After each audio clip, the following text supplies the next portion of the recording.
Welcome to another episode of the House Huddle Podcast.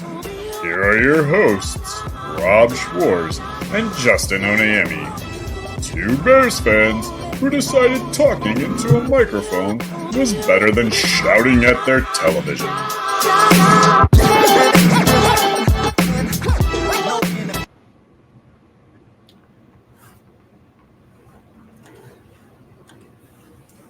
Welcome into episode 61 of the House Huddle Podcast. Huddle up. Huddle up, I guess. Yeah. Huddle up. I don't know. I can't do it. It's a rough. They should be running the no huddle right now, I guess. I don't know. They shouldn't have needed it. I don't know. I feel like we're just going to do this all the time, every week. It's like defeating. I'm giving Matt Eberflus one more game, and he's, in my opinion, gone. Like, honestly, if it was me, if I was Ryan Poles, I'd fire him. No, but you have to because of the short week. Right. I mean, we'll talk a lot about the coaching because here's the thing. If you listen to Eberflus, if you listen to Getsy, they keep subtly putting it on the players. Yes. And then there's this narrative of these players have to learn how to win. Yeah. These coaches have to learn how to win. And I don't know that they can. I mean, we keep winning in preseason, but I mean, shit. All right, so episode 61, as always, I'm Rob Schwartz with Bear Goggles On. Always with me. Always, the one who's always here. Not me. not me. My good buddy, Justin Onayemi. Well, you're right. I have good attendance up to this point, but it's getting harder and harder to muster up the spirit to come and do this because first of all, we're sounding like broken records and breaking things down, but we are. There's not a whole lot to even enjoy about being a Bears fan. So the last episode was titled "Someone Must Be Fired," right? And I could literally just repeat that same thing. Deja vu all over again. Right. That could be the title of this one. I mean, this was a tale of two halves. Like, it really was.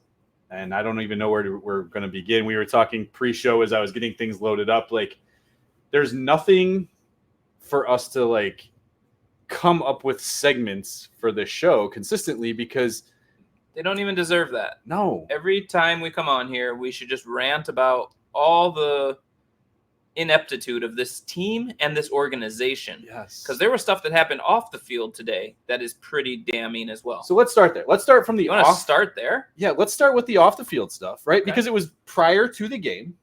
Well, and then it led into the game. And then we're going to finish with how it became even worse after the game. Okay, so we'll just... All right, so I don't even know. I'll be honest with you, I wasn't gearing up to watch this game. Oh, I was. And all of a sudden I just got like, I don't know when it was, maybe 11:30, game starts at noon, some sort of alert that said Chase Claypool inactive or benched, I think is how it was phrased.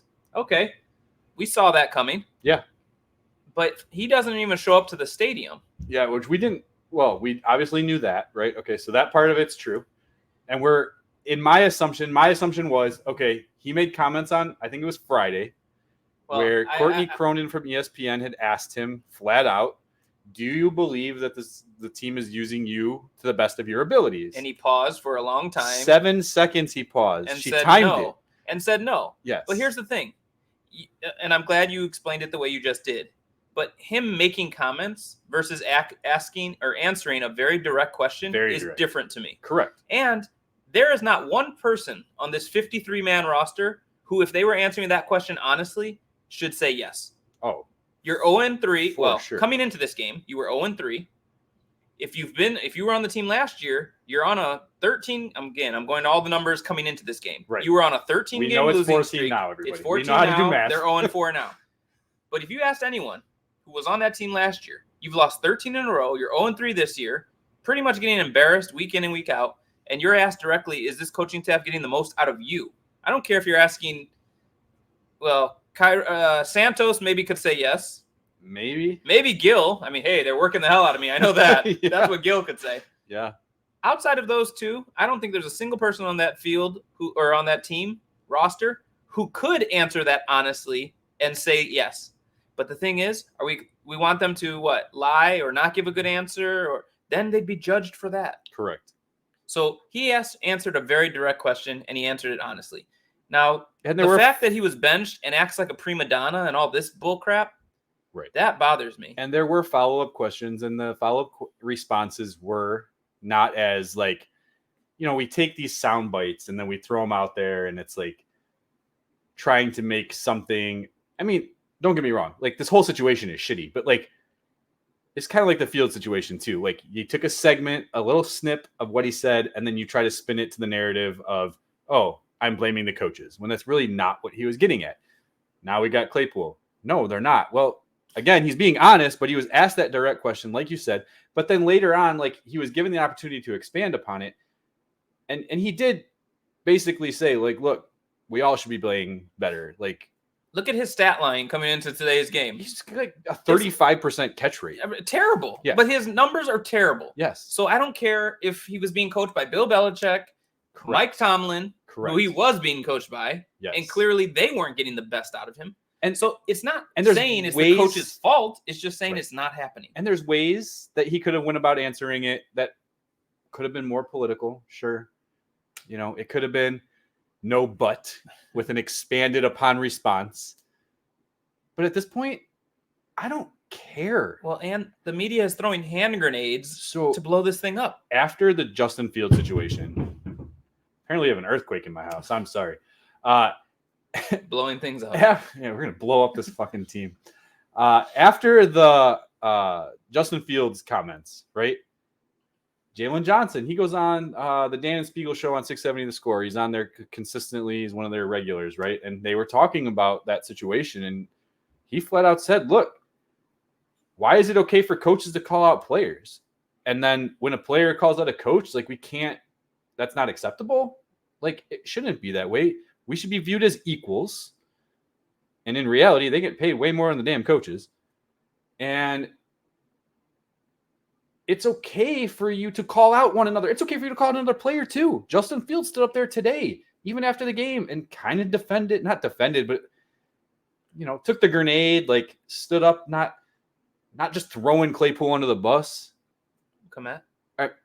No, Claypool. Oh, about this situation. About the situation, because he was asked direct questions about this. Right. Do you even want Claypool here? Like, how is he supposed to answer that?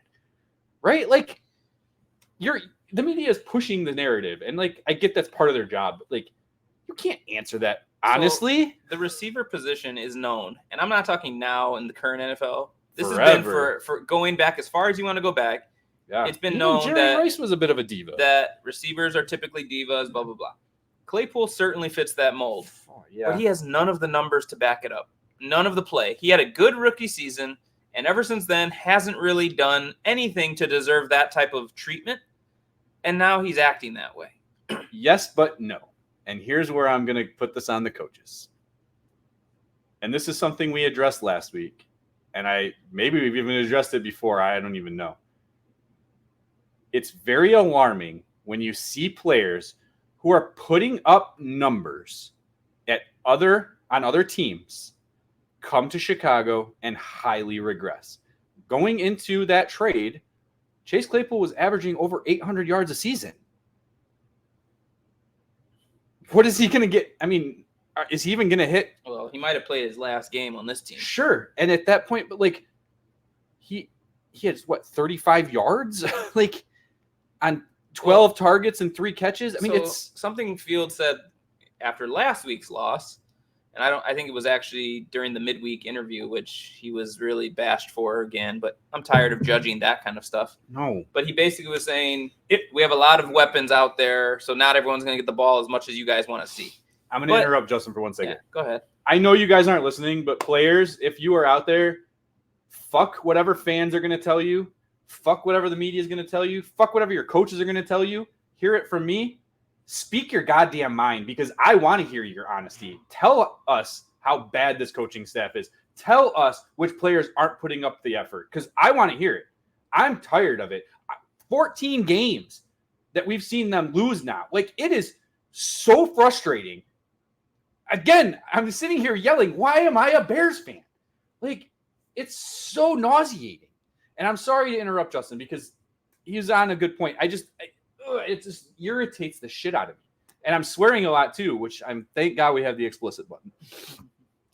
Well, I mean, he basically implied like it's hard to spread the ball around when you have so many weapons. Sure. But you see high power, high octane offenses do it, and this is not one of them. And maybe you don't do it every game. But like Mooney was barely getting any targets, and then had a good game today. Yes. But Claypool had to be inactive for that to happen. Correct. And Kmet had a game, I guess you could say as well. But like I wrote down, literally sitting down to the game 2 minutes before, I just quickly put my keys of what they needed to do. And the very first one was play like Denver has the worst defense in the NFL. Because they do. They are giving up the most passing yards, the most points, and the most rushing yards in the league. And they did. So, yes, Fields played probably the best game he's played as a pro. Yes, Mooney went off a bit. G.J. Moore got his, and even Kmet got his. But in the end, it was still an L due to a lot of factors. And quite honestly, I put a whole bunch of it on the coaching staff. It's 99% of it. And I'm even putting not just this week on the coaching staff, but like in general. The whole off season, how we hear things are progressing, things are getting better, things are going well. Do they even know? They must not. No, I'm being serious. They must not know. And it's just ridiculous because they keep praising and saying, "Oh, we're close, we're close." Stop saying that. Stop, because look, this league is known for an any given Sunday approach, parity approach. There's a few top teams, and then everyone else kind of plays in the muckety muck, and you should win games. Even if you're one of the worst teams in the league, you should win games. They haven't won in 14 games straight. That's almost a full season. And this head coach, who was brought in as a defensive-minded coach, in all 14 of those games, you've given up 25 or more points. Now, a fumble 6, does that really go on your defense? No. But this team has been an embarrassment. And if you extend it over 2 seasons, you're almost looking at an 0-17 season. I know it isn't all in 1 year, but this is ridiculous. Speaking of this defense, they got a sack today. Second one of the season. They're back up to 8.5 for their projected sack 8.5. totals. Come on. Khalil Mack had 6 today on his own. So here's what pisses me off. Okay, we're going to now get to the game. Okay. Do we have to? We do. You already mentioned how Fields started, how he had a good game, and we'll touch on that in a minute, but I want to talk defense. And here's where Matt Eberflus should be fired today. And I know he's not going to be. We know it's a short week. And to be honest, he's not going to get fired before the end of the season. I don't have enough faith in this organization, even with Kevin Warren and Ryan Poles. I don't have enough faith in it. It's really irritating to me. But to me, this locker room is already lost. I don't think the players themselves have given up.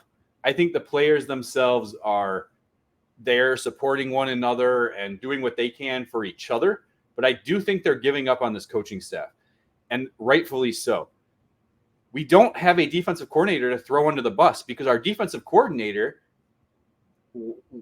is gone, right, for multiple horrible reasons, right? Our defensive coordinator is our head coach. So now we're in the same situation we were with Matt Nagy. If you can't call plays and your defense looks like shit, that's on you.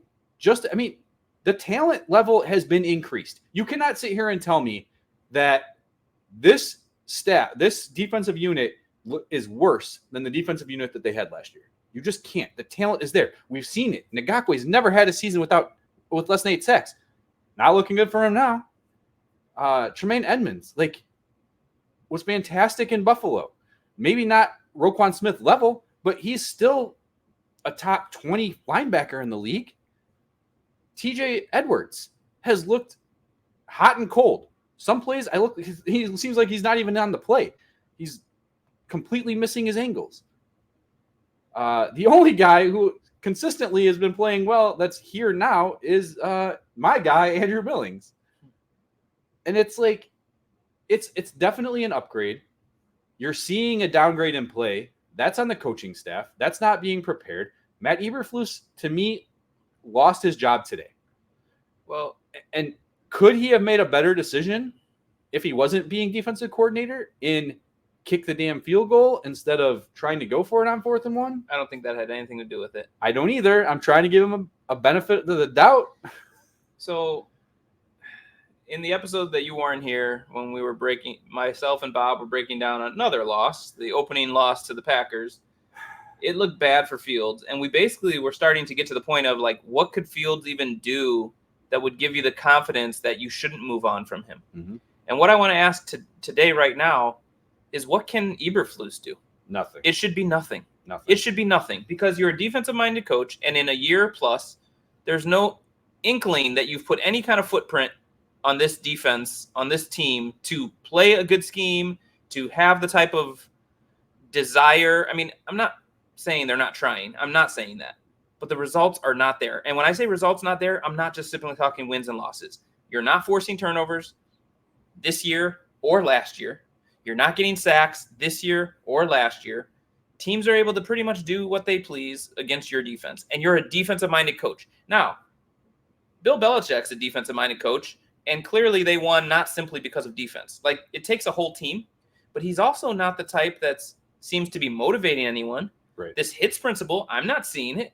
You're getting false starts left and right, putting your team into bad positions. You can't finish when you actually do have a game where you're up. Well, So that's part of it too. either. Is that a Luke Getsy thing, or is it a Matt Eberflus thing? Because I Both. said in the beginning, tale of two halves.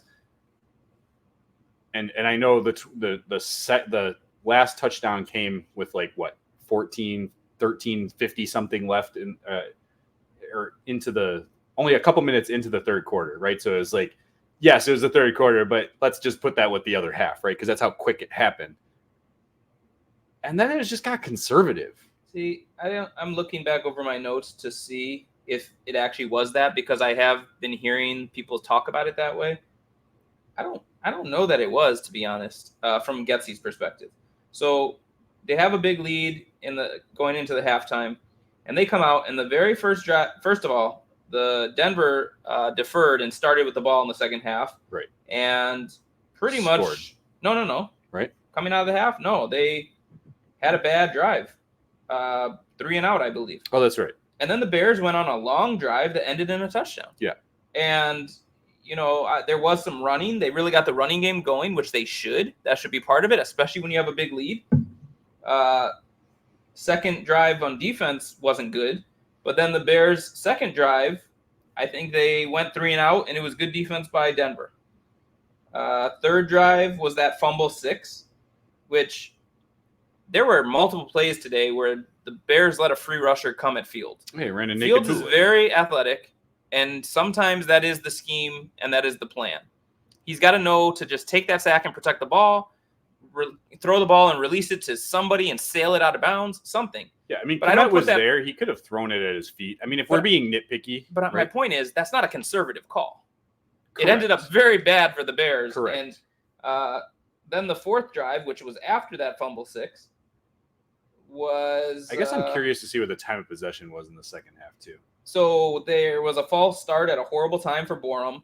Fields saves them with a 20-yard scramble for the first. Yeah. Then Herbert back-to-back runs, including one that I just put beast run, Yeah. where he went 21 yards, carried a whole bunch of people, got some help from the O-line pushing.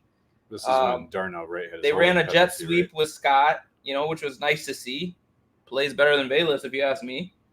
And then I don't understand if you're gonna that brings to the 4th and 1 situation, which we could talk all about that for a while. That was the holding penalty, though, right on the sweep. No, jet sweep by Scott to 3rd and 5. I put here. That's right. And They then had a holding penalty Herbert ran for earlier 4. into that. Herbert ran for 4. On It first got down. the 4th and 1, and we can have a Because- whole segment just on the 4th and 1. Because I wrote this down. The TV broadcast actually listed it as 2nd and 17. Yeah, they screwed up the whole And thing. I was like, wait, why are we running up Right. the middle on 2nd and Confused 17? But everything. it was really They were 1st wrong. and 17. Yep. So then I was like, okay. that was so after the beast run. Wright had a Yes. hold. So the reason there were such weird down and distances is they were getting penalties at the end of some of these runs. Right. Idiotic penalties. Yes. Um, Wright had some bad penalties this game, but he still looked like a So- beast in a lot of so spots, too. I just want to, on record for myself, say I don't feel that Getsy got conservative in the second half. Now, that 4th and 1 call, that's fireable. Because, first of all, they ran a bad play. Second of all, you come out in this BS, let's force them to jump kind of situation and burn a timeout that pretty much if you don't get it, you need that timeout. Right. So that's illogical. Yes. And I'll just say this, and the Chicago Bears fans don't help out in this situation. They're getting pumped up and loud when you should be doing the opposite, getting quiet, and then he can actually hard count and get them to jump. Sure. So and he almost did get him. It was done. Did they? Yeah, I thought he did. I didn't think so. I thought they just wasted their time out. But how come you look across the league, and I could throw out examples like Buffalo and Philly, but those are two teams that are year in and year out Super Bowl contenders over the last 3 to 5 years. Yeah. But you look across the league at basically any team, and they can run things in 3rd and 1 and 4th and 1. And I mean, it's a yard. Yeah. It's a yard. Well, quarterback sneak, tight end sneak. Oh my God, which almost didn't get it, by the way. And then he got the second pissed, push. and I was joking that they were going to run it, and sure enough, they did. Yeah. And in the Packers game, when Kmet comes under center, 4 guys just come to the ball. That didn't really happen here, and they still barely got it. It's Denver. But there was nothing. You ran out of the shotgun. Right. Herbert had been running great all day. I know it was an option play, so technically Fields could have held on to it. Yeah. But you need to have the ball in Fields' hand in a critical play like that. To me, have him go directly to the side where it's basically an option for him to run or throw to like a Kmet or to a DJ Moore who are also coming with him in that same direction. Yeah. Plus, you can then fake as if you're coming up the middle by stacking guys in. Or how about this? Put an extra lineman in. You're one of the only teams I know that carries a fullback. Yeah. Just get a lead blocker and just get a yard. Yeah. So that I did not agree with for Getsy making that call or for Eberflus not vetoing the call. Anytime it's 3rd and 1 or 4th and 1 and you're running a draw to shotgun, you're now having to gain 4 yards. And you're giving them time to collapse the running lane. Right. And Justin Fields, although, yes, he might have been able to make a play if he held on and went to the outside, but the defensive end contained. Like, he did his job. Yes. And which is Justin Fields made the right read. Exactly. So anyone who's saying that Justin Fields made the wrong read, you just don't know football because he made the right read. The other issue was Darnell Wright. And again, he didn't have a great game, but he had a good game for a rookie. And there were some times I noted him playing well. Very well. Guys was protecting the pocket. Pancakes and down. Guys. Yes. But he wasn't able to get to his spot. He had to do a chip block, right? And then he had to come in, and he was supposed to get there to the linebacker beat him. Khalil Herbert gets stopped. Can I say, even to this very moment, I don't know who played right guard today. Did Davis play? I think it was Nate Davis. Oh, he did play? I believe so. But the fact that it's a good question. I don't know. I didn't pay attention either. So I just want to point out 2 plays that I feel Matt Eberflus, 1, I feel messed up. And 2, I question why he messed up, and it leads again back to why I don't think there's anything he can do to save his job. All right, hold those thoughts. All right. We're going to take a quick break, but before we do, please hit the subscribe button. If you subscribe to this channel, you will be entered automatically into a chance to win a free Chicago Bears jersey that we will cover and ship anywhere within the United States, possibly out of the country if we need to, depending on how much that's going to cost. Hit the like button. Leave comments. We love comments. The last one, we had a bunch of comments going back and forth. It's fantastic. So we're going to be back. Justin's going to come back with these 2 plays. Yeah. If you win the jersey, please don't burn it. No, don't burn it. It's getting to that point, though. Don't. All right. Enjoy these ads. Welcome back, Hallis Huddle listeners. My name is Justin Oniemi. We're here in episode 61. I believe we mentioned that. And Bill George would be your legendary number 61. I don't think there were many, but this would definitely be the Bill George episode. They could have used him out there today. Before the break, I had mentioned there were 2 plays, 2 specific decisions that Eberflus made that I very much question. And there's a layer to it that I think shows another concerning thing. So it's funny because one is very much at the beginning of the game and one is very much at the end. But if you recall, Rob, Bears' very first drive, it was their first drive, right? Yes, of course. First drive. They did a few things okay. We know Justin Fields, who we're going to talk about later, had a very good game overall, but especially was efficient and accurate in the first half. So they're moving the ball. They get to around midfield and have a 4th and 2. Crowd is like, hey, let's go for it, everything like that. Now, here's the thing. Is it necessarily the right decision to make to go for it? The league is starting to change where that can be viewed as the right call. But I'm not even talking about it from that perspective. You're 0-3. You've lost 13 games in a row. You're going against a team that is 0-3 and is terrible. Go for the damn thing. But here's the thing. He decides to play conservatively. And in my mind, part of what his thinking must have been is, if they get the ball at midfield, I don't trust our defense to be able to stop anyone. This is a defensive-minded coach who must be thinking that. In year 2, like you said, there have been upgrades to the personnel. I know the defensive backs are depleted. Sure. I get that. But if you have a scheme, if you have the attitude and approach where you've instilled the defensive mindset into your players, then you go for that there, even if you don't get it, knowing we can hold them to 3. Or, hey, we can turn the ball over back to us, which they can't. They've shown time and time again they can't. So there's that one. I don't know if you want to react to that or if you want to hear my second one. Go with the second one. Because the second one is the 4th and 1. Now, I actually do think it was an okay decision to go for it. I just totally disagree with how they went about it, both the play call and wasting the timeout. But if you believed in your defense, you kick it there, take a 3-point lead, and you stop them. By the or way, hold them Santos to 3. is making that kick. Is right. what, 40 yards? They were at the 20 or something like that. It so wouldn't even even been closer. 40. Yeah. It was a very makeable kick. That was not the factor. Right. So, and I don't know if he let one decision influence the other, because then they did have a 4th and 1 where they did the Komet sneak. Yes. And I think it was like pretty much in the same scenario. But he, in both cases, made the decision that show a lack of belief in your defense. And that's supposed to be your calling card. So he knows it isn't. We know it isn't. Everyone knows it isn't. And you aren't winning. And you aren't instilling hits principle. This dude's got to go.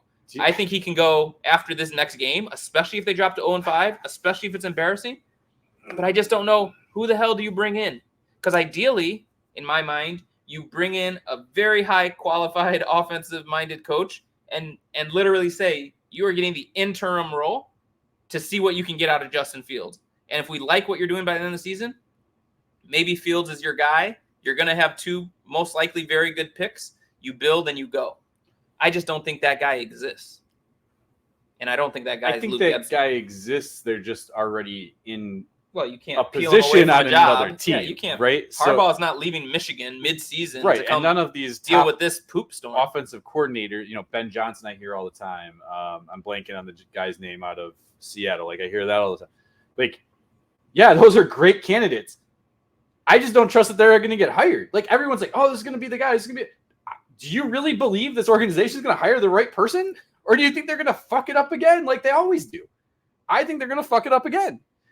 But I'm glad you brought up the defense again, because I forgot something that I wanted to talk about in the first segment. And it leads in very well with what you just said. Matt Eberflus doesn't trust his defense. Why? Well, they can't get takeaways. And even worse, they can't get off the field on 3rd down. Even today, Russell Wilson had a 75% completion rate.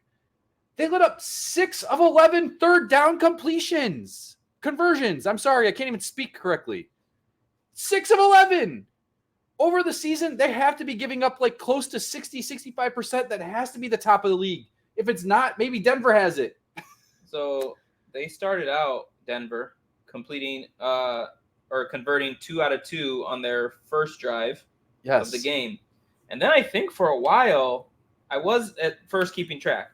They went 0 for 1 on back-to-back drives, and I wrote here big one for one of the drives.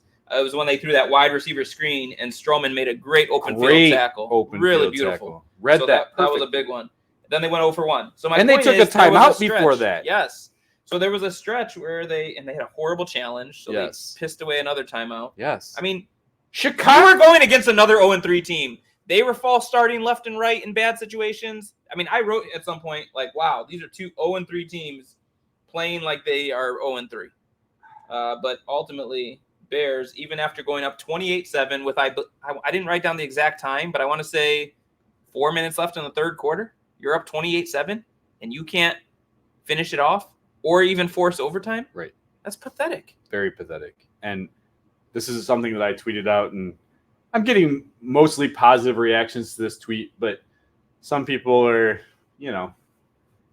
haters, either haters, idiots, or Green Bay Packer fans. Because my comment was, if you're putting this loss on Justin Fields, you're either A, an idiot, B, a Packers fan, or C, a hater. Because, yes, did he have the horrible fumble that led to 6 points for them? He sure as hell did. 7, technically, if you're going to kick the extra point. Did he throw the interception at the end of the game? And did he take credit for that, fault for that interception? Even though I was fine with the throw, he anticipated the throw. He threw it. It was a timing throw. He threw it sooner. Komet got there these slow. Are things we've been asking for. But Komet needs to use his big body Correct. And box a guy out. Correct. In a situation like that. And Justin Fields and him both explained it. Justin Fields said, look, based on the man coverage, Komet was running the right route, but based on the situation, we play situational football. I expected him to sit down in the pocket and get the first down. The situation was made worse by the fact that you had burned that prior timeout. Yes. I'm serious. So I'm just gonna read something really quick. Okay. Total yards, 311 for Denver, 471 for Chicago.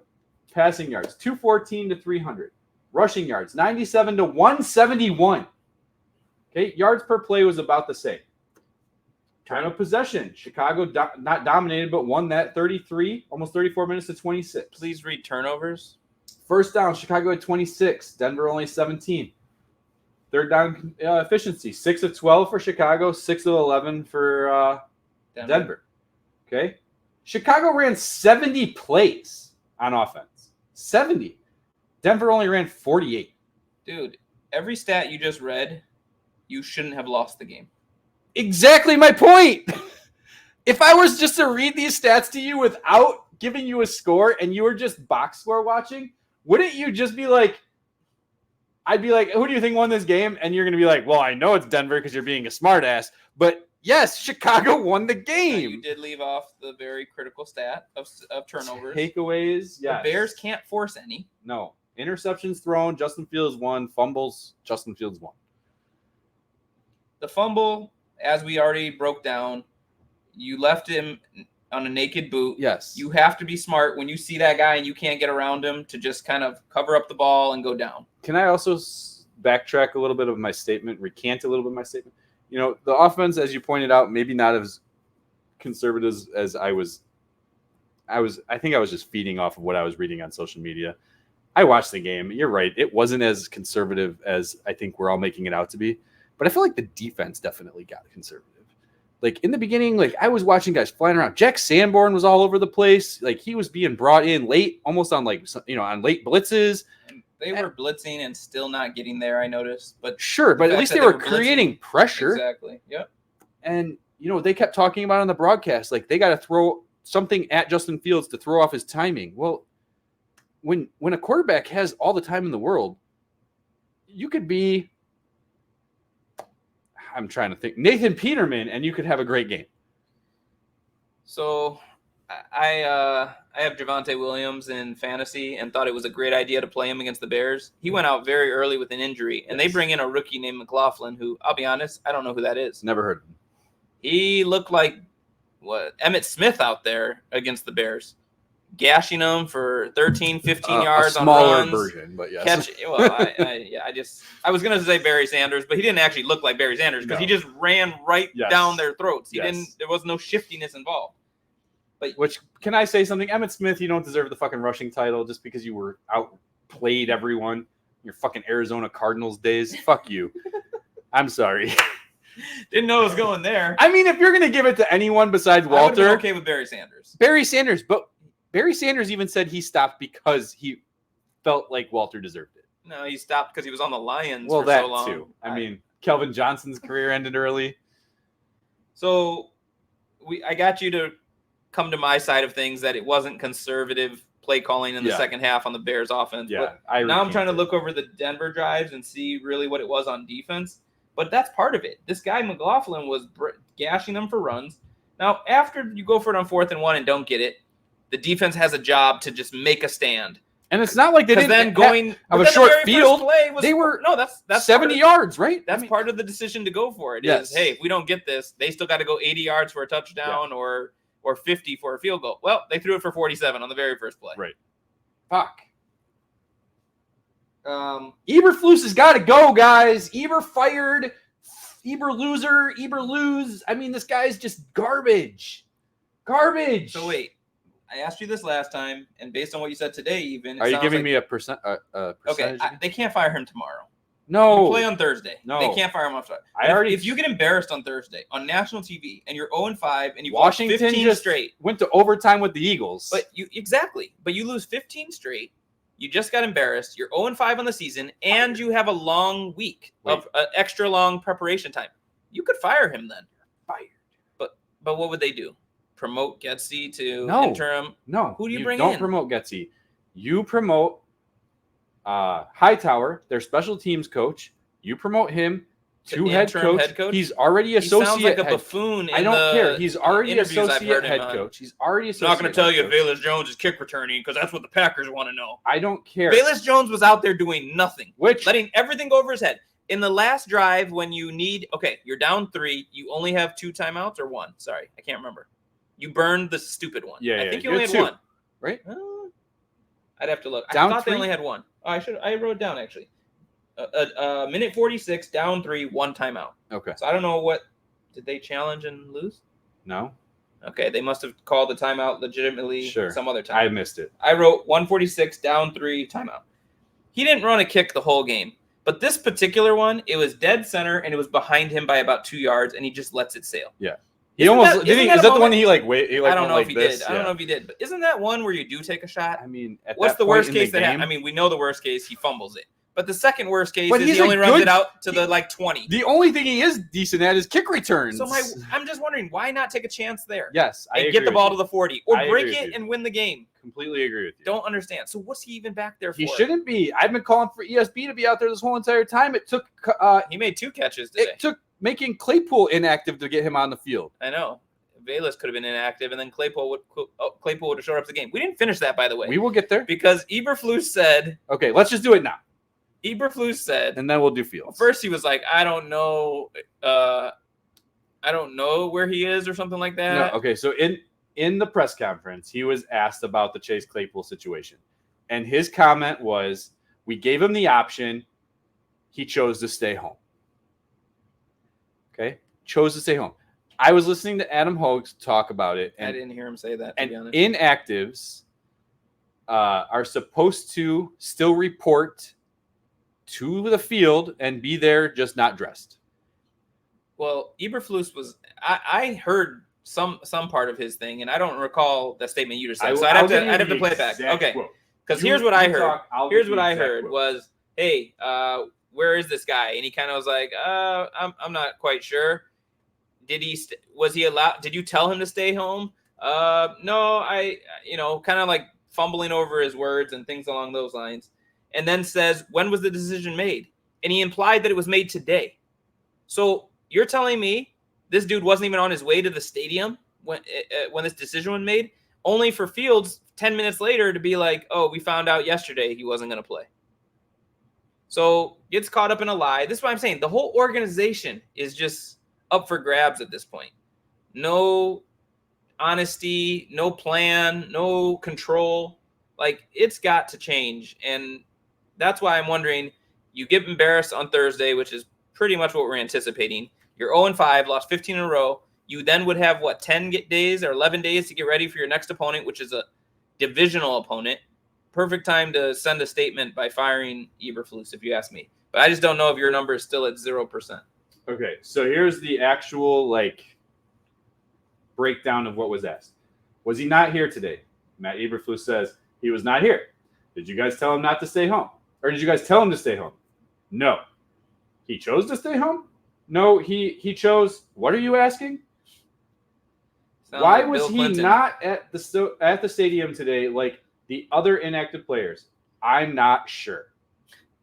So it's his choice. We told him that it was his choice, and he's at home right now. That's your head coach, guys. That's your head coach. Where is the fucking accountability for Claypool and for Matt Eberflus? Where? It took a spokesperson, because here's what happened. Ryan Poles was like, That's not what we want being put out there. We're going to get someone out there, and we're going to talk, and we're going to send a spokesperson down. The spokesperson says, just to clarify, the team asked wide receiver Chase Claypool to stay home. But why are they asking him to stay home? That means you've reached a point where you're done with him. Either that, and now you're lying, and he just chose to stay home. But Matty Rose also said he was still going to be a part of this team, and he expects him to be there on Monday. Okay, so if he chose to stay home and you didn't know, and you fucking have to lie, cut him, and you have to lie to cover it up, right? You're either cutting him or trading him tomorrow. I don't even care about trading him. So here's the thing: wipe your loss clean. Ryan Poles, you made a bad choice. I defended it when it happened. I think your processing was there. I didn't mind it. Right. Not everything's going to hit. No, you made choices last season. I'm sorry, I'm like spitting. You made choices last season, and you got rid of guys this year knowing that it didn't work out. That's fine. You're not going to hit 100%. Let's go through all the scenarios, though. Let's say you didn't tell him to stay home and he just did it. You have to come and lie and say, oh, we told him and it's okay or whatever. Why? I don't know. Okay, so that may have happened. Maybe they're trying to still trade him. I don't know. This is like a choose your own adventure. Yeah. So if that's the scenario, you say cut him. Yes. Okay. If they really did tell him to stay home, why would they do that? If the process is, hey, if you're inactive, show up and be on the sideline. They know he's going to cry about it and poison the team. Then what do you do? Right. That's cut him or trade him. That's the main option right there. Right. Like he's a negative influence even on the sideline. Right. Right. So is there even a third possibility? He truly did stay home. They had no clue. That's bad too. Right. Because he's pouting, or you have no communication, or you have no control over him or influence over him, or he's that bad of a teammate. Like, there's no way this is a good thing that happened. What cutting him now does, besides just say, hey, you know what? It didn't work out. We tried. It didn't work out. We didn't know we were getting DJ Moore, right? Right. We don't need Claypool. Right. They don't. What it does is it holds him accountable for his actions, his inactions on the field, his actions off the field, his words, and it puts accountability on the rest of the team. Because if now it's like, fuck, I'm inactive. Why am I going to show up? Why should there be any accountability on the team when there's no accountability to the coaches at all? But that's the problem too. And I think, so is that a problem that Poles has to solve, or that Kevin Warren has to solve? Well, it's one or the other. If Ryan Poles wants to save his job, you better throw Eberflus under the fucking bus. And if Kevin Warren wants to decide, I mean, we said it last week. If Kevin Warren decides, hey, I don't like what I'm seeing, you guys are all gone, I'm okay with that too. And I'm a Ryan Poles supporter. I have been from before he was hired, and I'm still today, even if I don't agree with every decision he's made. Because you're never going to, it's like the president of the United States. You're never going to agree with everything that a president does. If you do, you're stupid. It's any politician. If you're going to agree with everything your general manager does, I'm sorry, but you're stupid. Don't. Because they're never going to make every choice correct, and you're not going to think the same way that they do. It's okay to have different opinions. So, just real quick, and I know we want to talk about Fields. We want to talk about Fields, but I guess this is a good segue, to be honest. Okay, good. People are now already starting to talk about like tanking again, and whether it's on purpose or by accident. Bob asked if he was a genius because in our text Caleb chat. Williams is supposed to be this can't miss, yes, once in a generation type of quarterback. The last time I remember a guy like this, I would say would be Andrew Luck, and quite honestly, he delivered. Yeah. His career was cut short because the team didn't give him enough of but around him. He hit, and everyone thought he was going to. Yes. So if Caleb Williams truly is that, then yes, this is a year where whatever team is quote unquote lucky enough to end with that first pick might luck themselves into a player that can change a franchise. But and you tanked last year. I don't care if you call it that or not, but that's what you did. And he didn't necessarily like any of those quarterbacks as that, especially when you have an unknown in Fields. But they don't seem to be any closer to knowing what they have in Fields. And Caleb Williams is a different type of prospect from what everyone is talking about. Correct. I did also hear that he doesn't want to come to the Bears. I don't know who in their right mind would.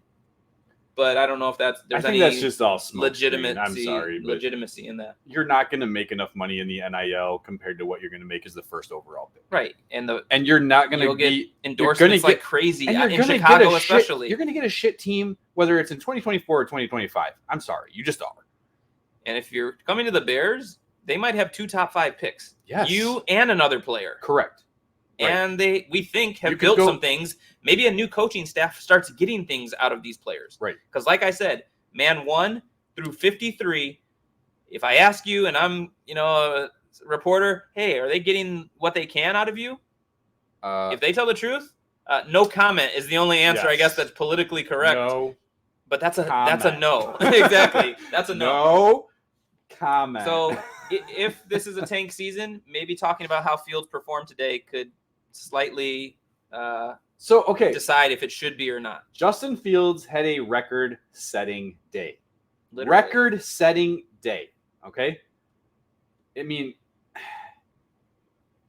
well, the record he set was a franchise record for the most completions in a row. Yes, he had 16. In the first half, he was 16 of 17. I believe that's right. And the only incompletion was a Hail Mary. Okay? Now, he did get bailed out on one where he threw an incompletion and there was a PI called, and it was rightfully so. It's not bailed but out. It doesn't It's what affect your stats. Right? It wasn't a play. So, he finishes 28 of 35, an 80% completion rating, 335 passing yards, 4 touchdowns. Let's go back to those stats I was reading for the team stats. If I just told you Fields was 28 of 35, 335, and 4 touchdowns, do you think they lost that game? Even if you throw up that he had a pick. Right. Patrick Mahomes has an interception right now. Don't talk about that. Okay, I'm very bitter right now. I'm sorry, and we both have him in fantasy on our own team together, but our co-managed team. But is anyone going to put the blame on Patrick Mahomes if they lose that game, which I believe they're winning anyway? No, but they're not. But sorry. Seriously? Oh, okay. Last I saw it was 17-0. It's 2020. Okay. They're going to win the game. Okay. But let's say they don't. Are they going to put the blame on Patrick Mahomes, or are they going to say he's still the greatest quarterback in the NFL? They're going to say the greatest quarterback in the NFL. Maybe they'll blame him and trade him to the Bears. Okay. Here's what I saw, though, from Justin Fields. For Claypool. And from Luke Getsy. And we have to give Getsy credit. Although he was asked at the podium today, Justin was asked, did you have any input on the game plan today? And his words were, yes, he loved the game plan today. And if you look at it, I understand it's Denver. But this is what I want to see even against the good defenses. Because if it doesn't work, it doesn't work. But we need to know. Last year, he had good performances against good teams. Correct. And you just asked, do we know enough about Justin Fields?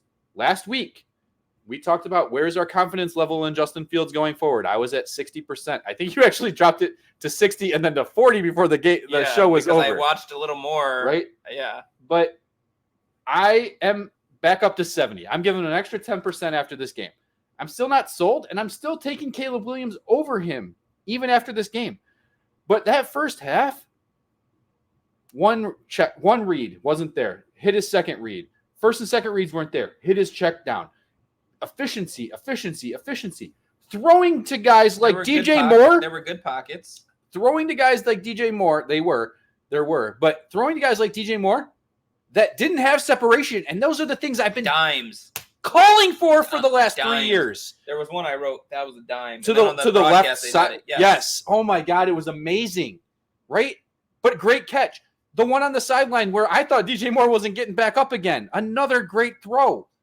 A little high, which is why he got jacked. A little bit to the outside, but it was a 25-yard pass. I mean, these are the things we've been calling for 3 years. But you remember, even when I was bringing my number down, I was saying, I think this dude can make all the throws. Yes.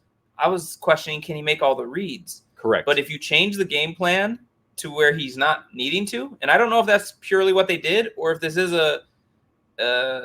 this came to be because of how bad Denver is, because they came into the game the worst defense, and the stats you just read, even though the Bears still found a way to lose, probably didn't help them too much in the rankings. They gave up over 300 passing, 170 on the ground, right, and they gave up 28 points. This is a terrible defense. Yes. Thursday, they're going up against Washington in Washington. That's going to be a challenge. They have a really strong defensive line, which we just said the pocket was pretty clean today. Will it be against a line like that?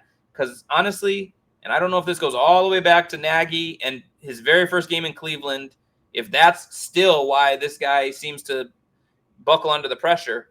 But it might not be a clean pocket. And some of his scrambles today, I still saw like hesitation in him in terms of getting out there. Except for the 22-yard run, yeah. Then once he did, even that one, I was like, are you going to go? Are you going to go? Oh, I thought and he went. I felt like he did it correctly. And he went up the middle, which a lot of times when he's thinking more to just escape, he goes outside. The one I loved, though, was the touchdown to Kmet, where he got right to the line. Yeah. And then just... That was Mahomian. It was. They actually mentioned that in the broadcast. Oh, I give them credit. Yeah, they did. They said, they asked them, like, do you take things from when you watch game film against things that have gone against you?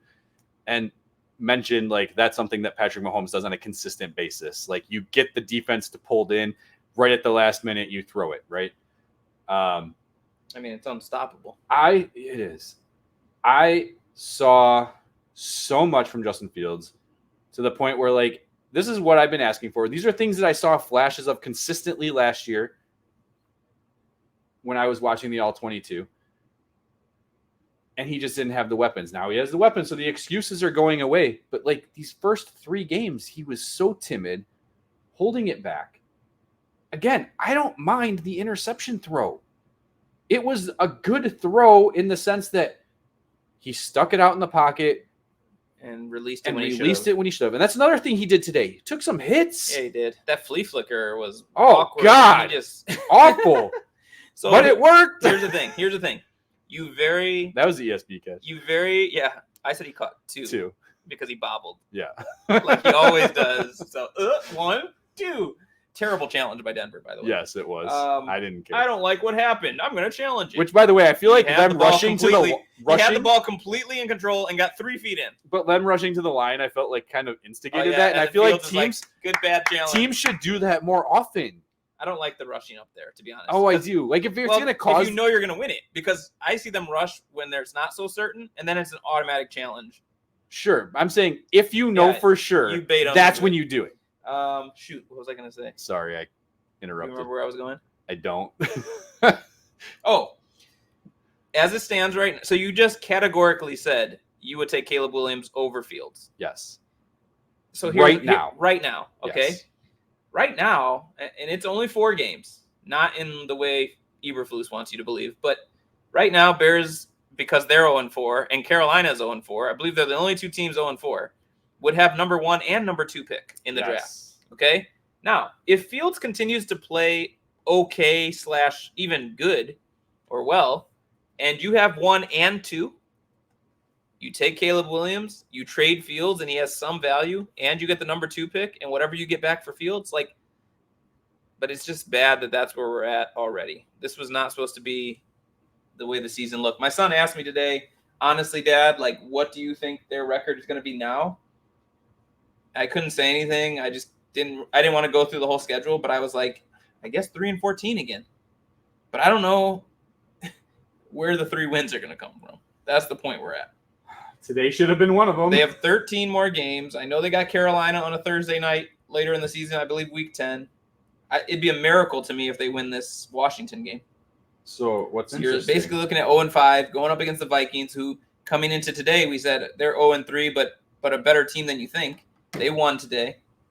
So what's interesting is even with 99 yards passing last week, which we talked about, there was a bad drop by DJ Moore and a bad drop by just a bad play by Claypool. He didn't fight it hard enough. By the way, Pro Football Reference actually didn't give him a drop on that play. I still call that a drop. I don't think he dropped it. I just think he didn't. You're 6'4". You have to position yourself. To me, that should be a catch. Kind of like Kmet today. So to me, that's a drop. Whether you want to sure, you weren't contested, so therefore it's if it was contested, so therefore you don't give him a drop. But to me, that should be a catch in the NFL level if you're a wide receiver 2, 3 in the league, and that's where you're supposed to be as Claypool, right? You're not a wide receiver 1, 2, 3 at most.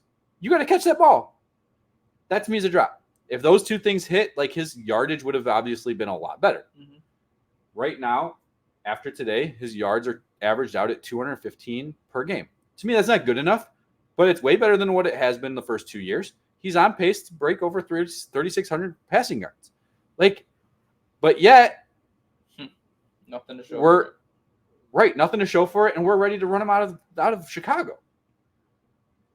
Like we still have enough games. What happens if he does show that he's the top one, or worthy of not have the number one pick? Yes. What happens if that happens? What happens if we have more games like today? Well, that was last season. And then you're like, okay, well, you do trade Fields, like you said, and if that's the case, you're getting a first rounder for him. If he's proving that much, you're getting a first round pick for him. Or you you take Caleb Williams, or you keep him, and then you go get like Joe Alt, and I'm blanking on the other guy's name, the other left tackle. I don't know. I feel like you'd have to, if you end up with a number one and you're keeping Fields, you ask for a king's ransom for the number one pick. Right. I'm saying your whole future. I'm saying you move down, but you stay in that still have top. Carolina's pick. I'm saying you stay in that top 5. Whoever's up there, you're moving down 2 to 3, 4. You're still getting the one or either the top or second best left tackle in the draft. And you can still get Marvin Harrison. So you said if Fields kind of balls out and they have number one, are you saying the number one is coming from Carolina or coming from the Bears earning the number one? Doesn't matter. Well, it doesn't, but that also puts into question, what's that other pick? I mean, again, I don't think we just said, where are they getting 3 wins? I still think they're going to be a top 5 pick. So whether it's Carolina, right, you're going to have 2 top 5 picks. You are setting yourself up for great success no matter what happens here. It's either good analysis, Bo Rat. Right. The only downfall would be is if Justin Fields keeps playing like shit. Didn't happen today, but keeps playing like shit, and then his return on value is like a second rounder at best. Yeah, but first of all, that's not terrible. But correct. Quarterbacks are going to have good value, especially one like him. Somebody's going to think, hey, I could get something out of this guy. Did you watch Desmond Ridder today? Could Ryan Pace trade for Justin Fields now? And then we just tank the rest of the season? I mean, that's where the Falcons are at. Yeah, it was rough. He threw picks on back. I watched it on the Disney Channel as Toy Story Land inside Andy's bedroom. And by the way, that was a really cool thing. My kids loved it. But even then, interception looked pretty bad. That DB went to infinity and beyond. That's right. I didn't see that broadcast. It was cool. It was pretty cool. All right, well, we will not do a segment until the Bears give us a reason to do segments. Yeah. And I don't think it's this Thursday. I don't know when we're going to record either. I don't know when we're going to record either. I'm getting neutered this week, so oh boy. Yeah, the balls are coming off.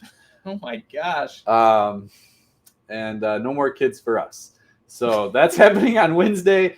I'm hoping to be good to go by Thursday night. So, I mean, Friday. Don't throw the peas. Oh! I mean, we could probably record Friday if you're available. We'll have to see. We could. Are you going to be on any kind of meds or something? That might help. Not any good meds. I was going to say I'll be on my edible meds. Okay. Well, still, anything might help watching the Bears. Yeah. I don't know, man. Good episode, but I can't keep doing these. Well, it's always a good episode, and this is why you guys need to subscribe. For those of you who have stuck around till the end, hit this, and you're not subscribers yet, subscribe. Right? Like, I know we're not a big media company. Justin and I have day jobs. We put, what money we can into this. I know our production might not be as good as like some of these actual like NBC studios or CHGOs of the world, but like, it's not like we don't know what we're talking about. I wouldn't have the job at Bear Goggles On if it wasn't for the fact that I put in the effort and put in the time. I know Justin's mind. That's why I asked him to be on this show. Plus, it's just fun to hang out with him. True. And you guys, just subscribe, leave comments, hit the like button. Tell your grandma. Tell your grandma. Tell your neighbor's grandma. So, sorry, I know we're signing off, but we are. I saw just a few minutes of Thursday Night Football, and they still just keep a camera on Taylor Swift at all times. Yeah. You keep talking about how we might need new teams. Like, I've been a Chiefs fan longer than she has. Okay. Back to Christian Okoye days. So right. I'm just. I mean, my they act like she's the biggest Chiefs fan there ever was. Well, apparently, since that Bears Chiefs game, Travis Kelce has had over 800,000 new followers on like social media sites. So, I mean, who's the bigger star here, him or her? She is. Yeah, for sure. Worldwide and all that. Oh, easily. Definitely her. Easily. But I don't need to see her on every play. Like, no, what's the deal? Like, show us more Matt Nagy. Did you know he's dating Taylor Swift? I mean, I do now. Yeah, we all know. So leave it alone. Like, right. I mean, every time anyone makes a play, should you show who they're dating? And now what apparently the hell? she's like friends with Patrick Mahomes' wife, which, I mean, I don't know. She I'd might keep- have to I'd write a keep song her away about that. I was gonna say I'd keep her away from his whole family. That's a lot of different songs coming out of that. But All I know is that this team is rough to watch, and my other team has always been the Dolphins, so at least I have them. so if the Bears continue to suck and we have to disband either a Dolphins podcast or a Taylor Swift podcast, Yeah, Taylor Swift. bear down, Rob. Bear down. Down in the standings.